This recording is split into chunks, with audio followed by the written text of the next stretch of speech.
ఆయన చిత్తంలో ఉన్నామని నీకు పరిపూర్ణంగా అర్థమవుతుంది. కానీ కష్టాలు వచ్చేస్తాయి. ఆ కష్టాలలో నువ్వేం గుర్తుపెట్టుకోవాలో తెలుసా?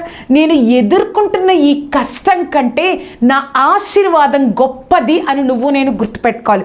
దావీదు దేవుడి చిత్తంలో ఉన్నారు, అభిషేకింపబడ్డారు, రాజుగా అయ్యారు. కానీ కష్టాలు ఎదుర్కొన్నారు సౌలు ద్వారా. సౌలు ఎప్పుడు చంపుదామా దావీదునని చూస్తూ ఉన్నప్పుడు కష్టాలు ఎదుర్కొన్నారు. కానీ కష్టాలు కొన్ని రోజులే. సౌలు చనిపోయే వరకే కష్టాలు దావీదుకి.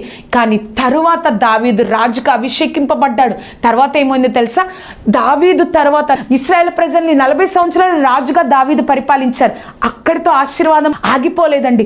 దావీదు తర్వాత సలోమోను వృద్ధాప్యంలో విగ్రహారాధన వైపు తిరిగినప్పుడు దేవుడు ఒక మాట అంటారు, దావీదు నిమిత్తము నేను నీకు ఒక గోత్రాన్ని ఇస్తాను, నీ గోత్రాన్ని నీ కుమారుడికి అనుగ్రహిస్తాను అని చెప్పారు.